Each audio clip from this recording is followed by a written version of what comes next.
Hi guys, so today pag-uusapan natin dito kung paano kumita sa pre-market. Nandito tayo ngayon kay Dogs. Kung makikita natin dito, meron tayong profits, 75 USDT.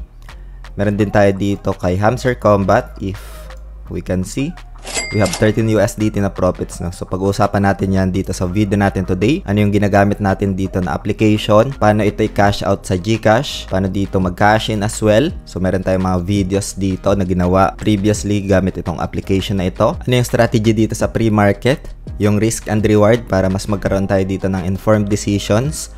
So pag-uusapan natin yan dito sa video natin today. Pero bago tayo dito mag-start, kung hindi nyo pa na-like itong video na to, please like this video first, subscribe nyo yung YouTube channel natin, turn all the bell icon para ma-notify kayo dito sa mga updates natin na ginagawa sa ating YouTube channel guys. No? Punta muna tayo dito guys sa application na ginagamit natin.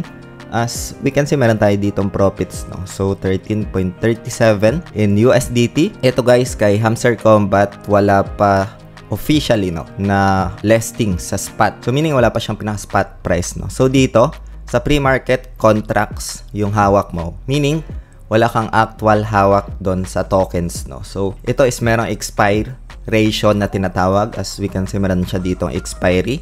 If ever man na malist ito sa spot, is that matatanggal na ito sa pre-market, no? So, kaya meron ditong expiry. Pre-market, guys, is very volatile paired, no? Mataas yung volatility dito, nagkakaroon ng pagbagsak.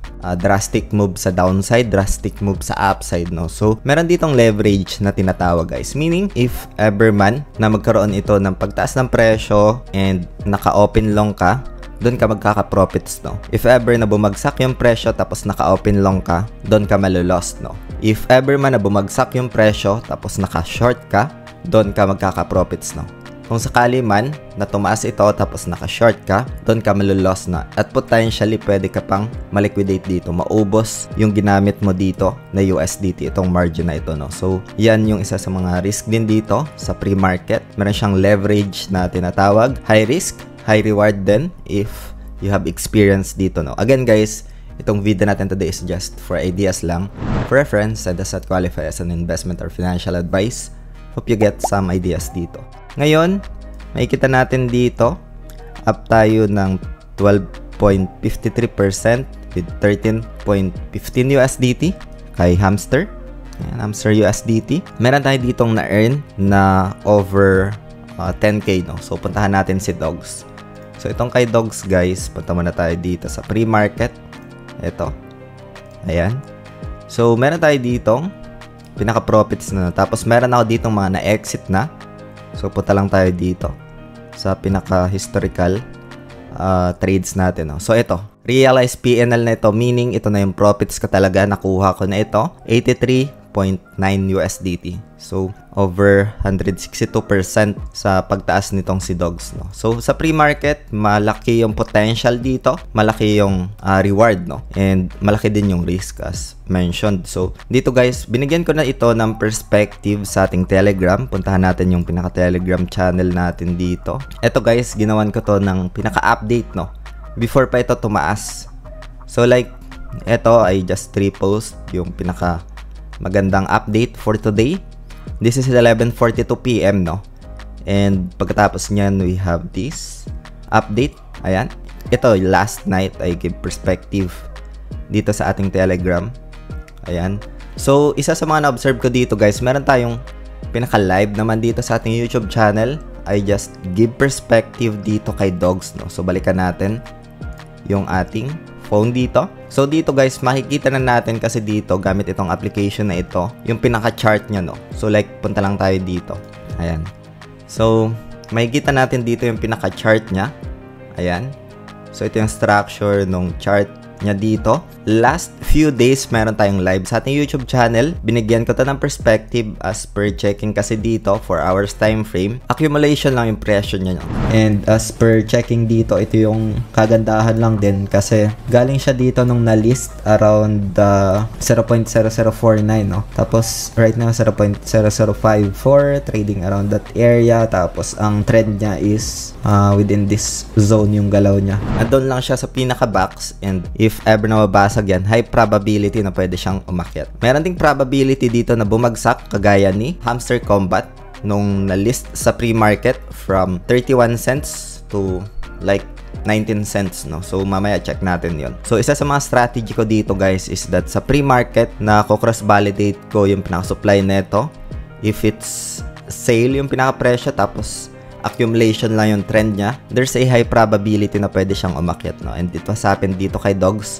Again, guys, it's my own opinion. Hindi lahat pwedeng mangyari yung ganun, no? Ngayon, puntahan naman natin si Hamster Combat just to give you insights doon sa kanyang structure. So, dito kay Hamster Combat, ito. Select muna natin to. Ayan, umangat siya dito, guys, no, ng over 7%. Actually, last night, over 12% yung inangat nito from its previous lows dito. Dito, guys, na-list 31 cents. Itong si Hamster Combat. Ayan, within this area. Tapos, bumagsak siya ng 19 cents, guys, no? So, yung pinaka-risk dito, if ever man, na nakapag-entry dito, like for example, yung long, no?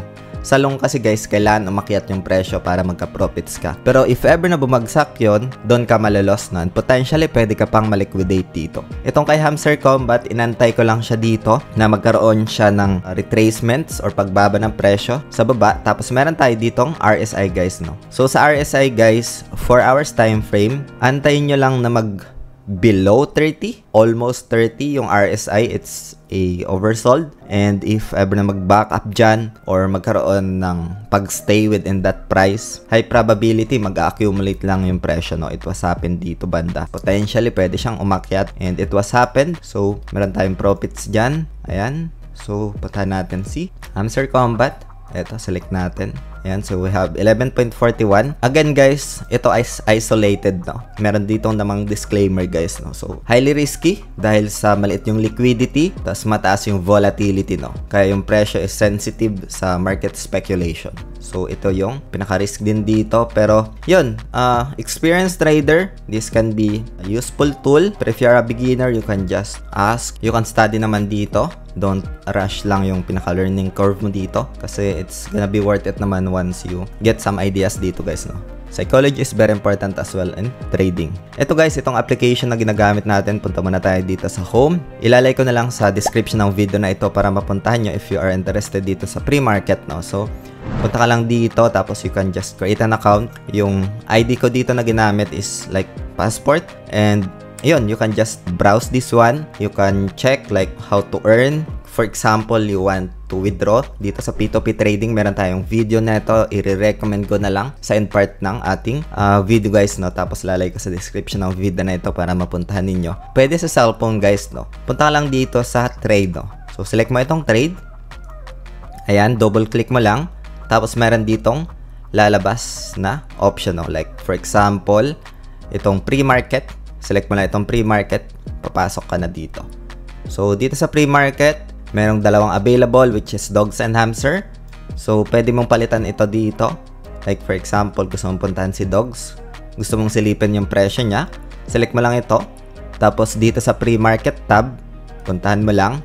And then, select mo lang itong Dogs. So, ito merong expiry na tinatawag kasi pre-market pa lang siya, guys. Once na malist ito sa spot, matatanggal ito sa pre-market and mag-i-expire, no? So, simple as that. We have these profits na over 10k dito, 76 USDT plus like 80 USDT, tapos yung 13 USDT kanina doon kay Hamster Combat using pre-market dito, guys. Yun, hope you get some ideas dito. Meron tayong video na ginawa how to cash out gamit itong application na ito, guys, no? So, lalagay ko na lang dito sa screen, and how to cash in naman dito sa baba, guys, no?